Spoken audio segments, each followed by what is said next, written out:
یہ جس سسٹم میں آیا وہ اسلام سے نکل گیا. اسلامی فکر کی بنیاد اور اساس وحدت بنی آدم اور مساوات اور اخوت کے اوپر ہے. اس میں کاسٹ اور کریڈ اور ایریا اور علاقہ اور مسلک نہیں چلتا, وہ برابر کا چلتا ہے. صنعت و حرفت کی بنیاد پر کسی نے کپڑے سلنے کا کام کیا تو ایک طرف وہ کہے کہ ہم حضرت ادریس کی اولادوں میں سے ہیں, تو دوسری طرف کہہ دیا جائے کہ وہ درزی ہے. ایک طرف روئی دھننے کا کام ہوا تو ایک طرف وہ جوڑے کہ ہم غزالی کے خاندان سے ہیں, دوسری طرف اسے دنیا کہہ دیا جائے.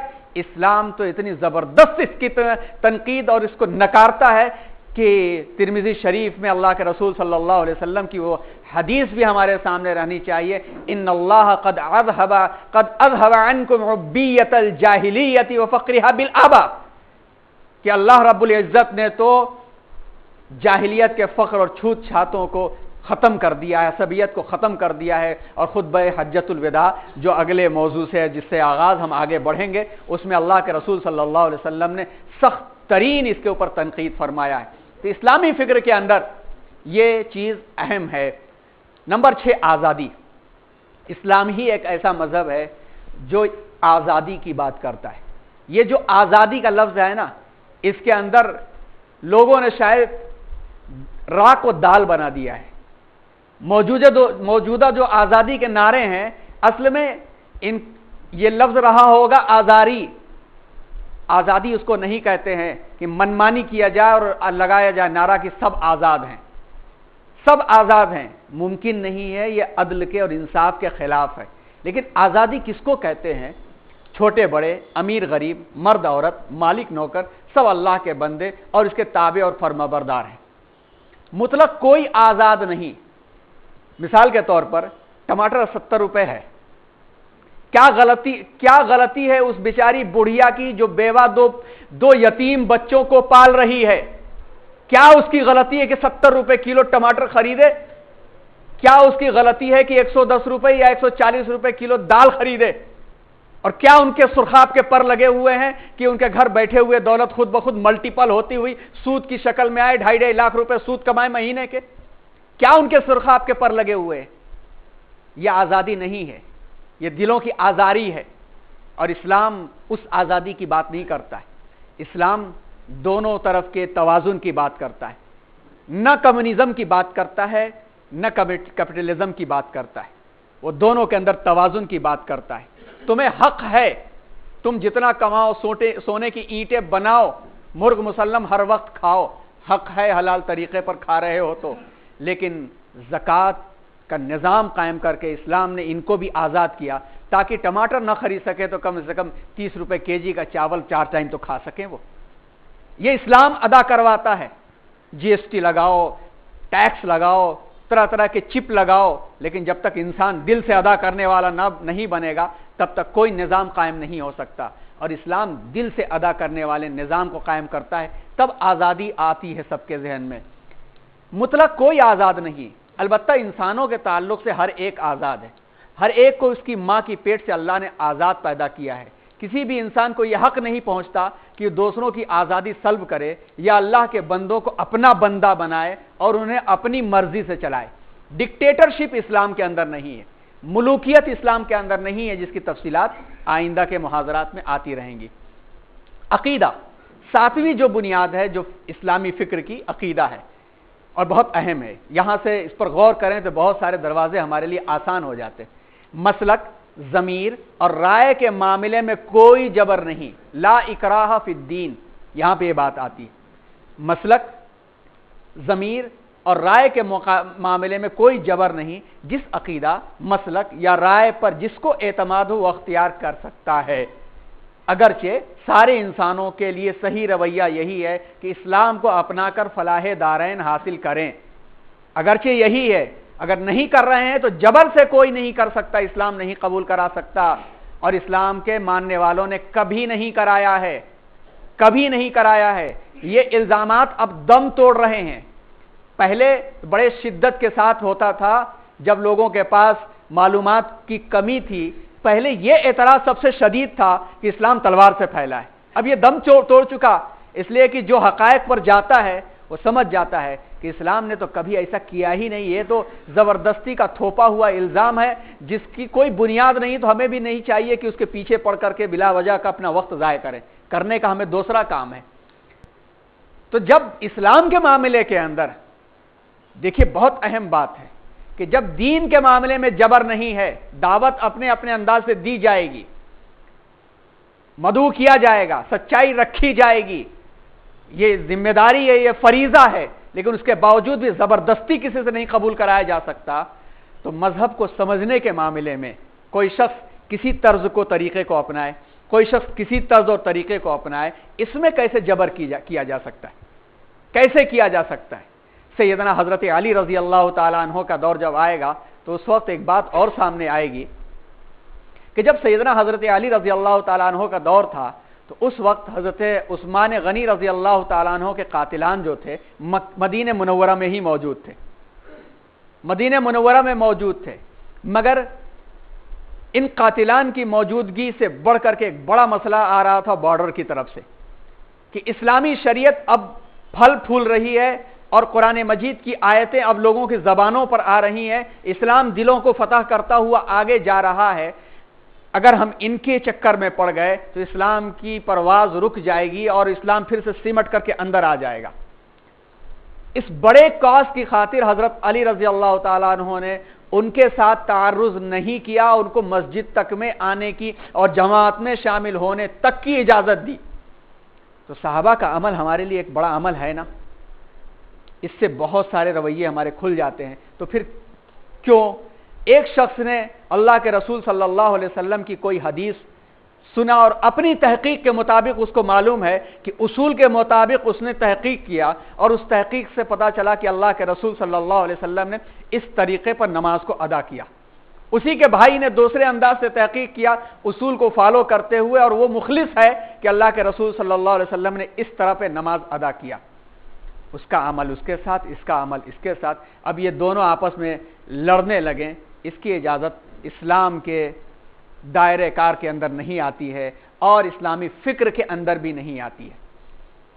ساری مخلوق اللہ کا کنبہ ہے. نمبر 8, ساری مخلوق اللہ کا کنبہ ہے, اس کی بنیادی ضروریات لازماً پوری ہونی چاہیے. اسلامی فکر میں یہ بھی بات آتی ہے ہر بھوکا کھانے کا, ننگا کپڑے کا, مریض دوا علاج کا مستحق ہے, اس کو یہ حق بہرحال ملنا چاہیے, بہرحال ملنا چاہیے. اس لیے کسی کو ان چیزوں پر جو عوامی ریسورسز ہیں اجارہ داری کا کوئی حق نہیں ہے, پرائیویٹیشن کا کوئی کانسیپٹ اسلام کے اندر نہیں ہے. مثال کے طور پر دوا ساز کمپنیاں یہ پرائیویٹ نہیں ہو سکتی اسلامی فکر کے اندر, کیونکہ یہ اپنی منمانی 800 کی دوا 8000 میں بھی بیچ سکتی ہیں, جیسا کہ بہت ساری دواؤں کے بارے میں یہ باتیں آتی ہیں. کیونکہ اس کی وجہ سے اگر ایک شخص کا قبضہ عام ریسورسز پر ہو گیا, پانی کا معاملہ ہو گیا یا اسی طرح کے وہ ریسورسز جو سب کے لیے کامن ہیں, اس پر پرسنل کسی شخص کا قبضہ ہو جائے گا تو وہ اپنی اجارہ داری سمجھ لے گا. جیسا کہ پچھلی بھی نشست میں ایک مرتبہ بات آئی تھی کہ بھاؤ تاؤ اور بھاؤ پہ بھاؤ چڑھانے سے اسلامی شریعت اور اسلامی فکر منع کرتی ہے. نجش کا لفظ ہے نا, اللہ کے رسول صلی اللہ علیہ وسلم نے نجش سے منع فرمایا. ایک سوال کے جواب میں یہ بات آئی تھی, پھر سے دوہرا دیں. اللہ کے رسول صلی اللہ علیہ وسلم نے نجش سے منع کیا. نجش کا مطلب کہ مارکیٹ میں سب لوگ اپنا سامان لا کے رکھتے ہیں, سب کو اپنا سامان کھلے طور پر مارکیٹ میں ہی لا کے رکھنا چاہیے. اب ایک شخص مارکیٹ میں آنے والے راستے پر کھڑا ہو کر کے لبھاونے خواب دکھا کر کے اس کو موٹیویٹ کر کے کہ کہاں تم جاؤ گے, بکے گا نہیں بکے گا, لاؤ سامان مجھے دے دو. اب سامان اس نے لے لیا, اس نے بھی اپنی سہولت میں دیکھا کہ مارکیٹ میں 10 روپے کا بکتا تھا, پتہ نہیں بکتا یا نہیں بکتا, یہ 9 روپے میں مانگ رہا ہے, دے دیتے ہیں, ہمیں کیا ہے, وقت بچے گا دوسرا کام کریں گے. 9 روپے میں اس نے لے لیا اور لے کر کے اسٹور کر لیا. مارکیٹ سے سامان غائب ہو گیا, ویلو بڑھتے بڑھتے 20 روپے پہنچی تو لا کر کے اس نے بیچا. اسلامی فکر منع کرتی ہے, اسلامی شریعت میں اس کو منع کیا گیا ہے کیونکہ اس پر ریسورس پر قبضہ ہوگا, عام انسانوں تک چیز نہیں پہنچے گی. نمبر 9, ہر انسان کی جان و مال, عزت و آبرو محترم ہے, اس پر دست درازی نہیں کی جا سکتی. سب کی جان و مال, عزت و آبرو سب کے لیے محترم ہے. اسی لیے یہاں تک معاملہ آیا ہے کہ کسی کی ملکیت ہو تو اس کو پوچھے بغیر آپ اجازت کے بغیر استعمال نہیں کر سکتے۔ چھوٹی سی مثال دیں آپ کو، تفصیل تو بعد میں آتی رہیں گی، چھوٹی سی مثال آپ کو دیں کہ کسی کے گھر آپ جا رہے ہیں تو ناک کرنا ہے تو آہستہ سے آپ کو تین مرتبہ ناک کرنا ہے، 3 مرتبہ کے بعد جواب نہ ملے آپ کو واپس لوٹ جانا ہے بغیر کسی موڈ کے خراب کیے ہوئے، کسی غصے کے بغیر۔ یہاں تک اس ادب کو آگے بڑھایا گیا ہے کہ ہم لوگوں کو سکھایا جاتا تھا اساتذہ کی طرف سے جب بیسک فون تھا کہ فون پر پہلے اجازت لیجیے کہ کیا میں بات کر سکتا ہوں۔ اب تو اور زیادہ یہ چیز اہم ہو جاتی ہے کہ پہلے لینڈ لائن تھی تو پتا تھا کہ انسان کے ڈرائنگ روم میں ہی ہوگی، اب تو باتھ روم میں اور کہاں پر موبائل ہے پتہ بھی نہیں ہے۔ اس سے بڑھ کر اور ایک ادب کا معاملہ کہ بہت سارے لوگ اپنے آپ کسی کو بھی کسی گروپ میں جوائن کر لیتے ہیں، کسی کو بھی کسی گروپ میں جوائن کر دیتے ہیں۔ ایک گروپ آپ لوگوں کی جانب سے بنا تھا، پتہ نہیں کون سا گروپ تھا، وہ فوراً کسی نے تحقیق کر کے اس کو ختم کیا۔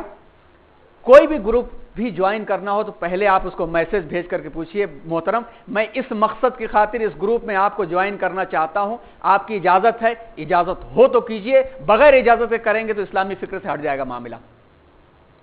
محترم ہے، عزت بہت بڑا معاملہ ہے۔ اللہ کے رسول صلی اللہ علیہ وسلم نے تو خانہ کعبہ کی عزت و احترام سے بڑھ کر کے مسلمان کے دل کی عزت و احترام کو بتایا۔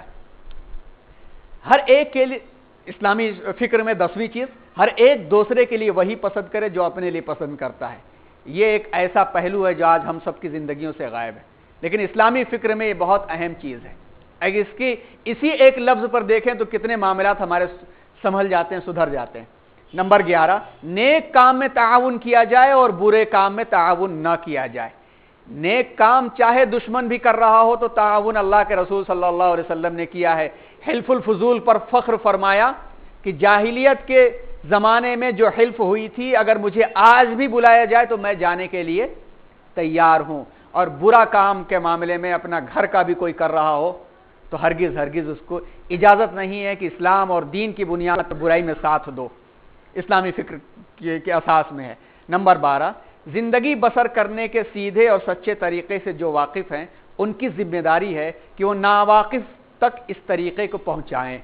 یہ وہ بات ہو گئی الا فلیبلغ الشاہد الغائب، آپ میں جو موجود ہیں آپ صحیح فکر کو دوسروں تک پہنچائیے، تھوپیے نہیں۔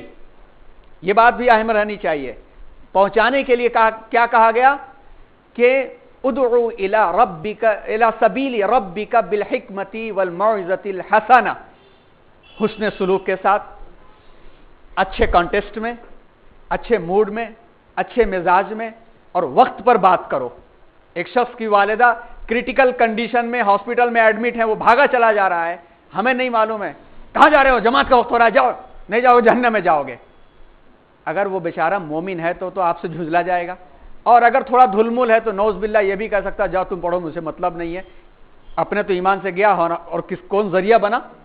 ہم بنے۔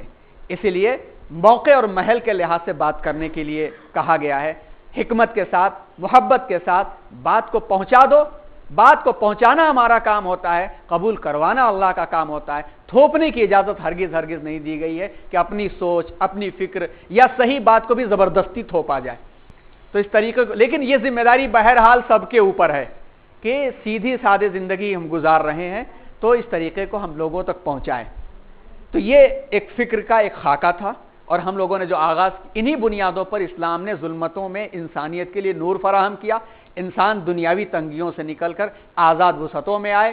اسلام نے سب کے لیے یکساں علموں کو رواج دیا، یکساں، knowledge for all, education for all, سب پڑھیں سب بڑھیں، یہ اسلام کا نعرہ تھا۔ اب ہم دوسروں کی دیوار پر پڑھتے ہیں کہ سب پڑھیں سب بڑھیں، اور دیکھتے ہی دیکھتے اسلام نے پہلی صدی ہجری کے اختتام تک نصف دنیا کے دلوں میں مقام پیدا کر لیا۔ یہی وہ فکریں تھیں۔ ہمارا آغاز جو ہوا تھا اکتوبر کے مہینے میں اس عنوان سے ہوا تھا جس میں تاریخ کے بارے میں جھلک دکھائی گئی تھی کہ ہم کہاں تھے۔ معلم عالم جیسا استاد محترم نے فرمایا، معلم عالم سے مجبور محض بننے کے کیا اسباب تھے، اس میں دکھایا گیا تھا، اور کل اسی عنوان پر ان طلباء کے سامنے لیکچر ہے۔ پھر اس کے بعد نبوتوں کے سلسلے کا اجمالی جائزہ ہم لوگوں نے لیا تھا، اور اس کے بعد پھر حضرت ابراہیم علیہ السلام کے خاندان کی تفصیلات آئی تھیں، اسرائیل سے اسرائیل تک کا ایک خاکہ سامنے آیا تھا۔ پھر حضرت عیسیٰ علیہ السلام اور عیسائیت کے بارے میں بھی چند باتیں ہمارے سامنے آئی تھیں، اور اس کے بعد بنو اسماعیل پر ایک طویل محاضرہ ہوا تھا، 2-3 نشستیں اس کے بارے میں ہوئی تھیں۔ خاندان کے سلسلے کو بھی بتایا گیا تھا کہ خاندان کے سلسلے کیا ہیں۔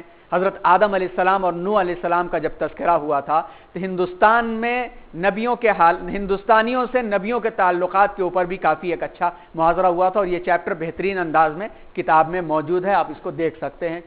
پھر خاتم النبی صلی اللہ علیہ وسلم کی ابتدائی مکی زندگی کے بارے میں 20 جنوری کو ہوا تھا۔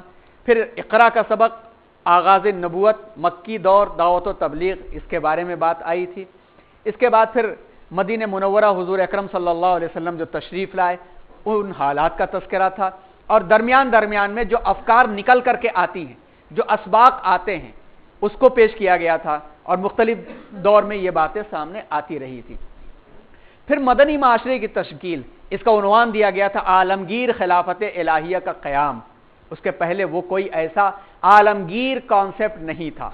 نبیوں کی بھی جو شریعتیں تھیں وہ علاقائی شریعتیں تھیں یا عالمگیر شریعت تھی۔ اس کے بعد اس پر کافی اچھی گفتگو ہوئی تھی کہ جس چیز کو آج شدت، بربریت اور وحشت اور دہشت کا لفظ بنایا گیا، جہاد، اصل میں یہ قیام امن و امان کا ضامن تھا، اور اس کا مطلب ہرگز یہ نہیں تھا کہ جس کو پاؤ کاٹو۔ ہم نہیں سمجھتے، دوسرے اس کو سمجھنے کی فکر نہیں کرتے، لیکن اگر ہم اس کو سمجھ گئے تو یقیناً امن و امان کی ہی ضمانت تھی۔ اس کے بارے میں ایک موازنہ پیش کیا گیا تھا، اور کتاب میں بھی اس کا تذکرہ ہے کہ اللہ کے رسول صلی اللہ علیہ وسلم نے جو جنگیں لڑی ہیں ان کے مقاصد کیا تھے، ان کے اصول کیا تھے، اس کو دیکھیے، اور بعد کے زمانے نے جنگیں لڑی ہیں اس کو دیکھیے تو فرق محسوس ہو جائے گا۔ پھر اس کے بعد مرحلہ تکمیل دین و شریعت، یعنی صلح حدیبیہ، فتح مکہ، اور یہ عناوین آئے تھے۔ پھر حجۃ الوداع کا خطبہ جس دن تھا، اس دن چونکہ کتاب کو ریلیز ہونا تھا، اس لیے اس کے ایک عنوان کے اوپر ایک شریعت کے اصول بنتے ہیں۔ حجۃ الوداع کے جتنے بھی عناوین ہیں 20 منٹ کے اندر وہ پورے ہو گئے تھے، لیکن ایک لفظ کے اوپر شریعت کے اصول مرتب ہوتے ہیں، ہمیں اس پر پھر سے غور کرنے کی ضرورت ہے۔ اور پھر آخر میں ہم لوگ 21 اپریل کو اسلام کا مرجع اول قرآن مجید، احکام اساس اسلام کے بارے میں ہم لوگوں نے بات کیا تھا۔ یہ تذکرے جو ہیں پہلی نشست میں ہم لوگوں کے ہوئے تھے، اب آغاز ہو رہا ہے دوسری نشست کا۔ تو آج جو باتیں ہوئیں، آپ حضرات تشریف لائے، آپ اپنی کوشش سے، خواتین کو بھی خاص طور پر، یہاں پر ہم خواتین سے بھی درخواست کریں گے اور آپ لوگوں سے بھی، اس لیے کہ آپ آئے تو آپ ایک میسج لے کے گئے۔ خواتین میں سے معزز خواتین تشریف لائیں، وہ اس میسج کو لے جا کر کے اپنی بچیوں تک ضرور پہنچائیں گی، اور بچیاں اگر آ گئیں تو یقیناً وہ تربیت پائیں گی تو پورے معاشرے تک اس کو پہنچائیں گی۔ اس لیے کہ اب یہی ایک مرکز ہمارا بنا ہے جس میں خواتین شانہ بشانہ یہاں پر موجود ہیں، ورنہ ابھی تک تو ہماری ہمت نہیں ہو سکی کہ جمعے میں ہی صحیح ہے مسجد میں خواتین کو لے جا سکے۔ اذان ہو جائے پھر اختتام کرتے ہیں۔ تو حاضرین، اختتام ہو رہا ہے، اور میں بہت مشکور ہوں، ممنون ہوں انشاءاللہ۔ استاذ محترم تشریف لائے اور مسلسل مشورے اور ترغیب دیتے رہتے ہیں، تو آپ حضرات پوری شوق اور دلچسپی کے ساتھ تشریف لائیے۔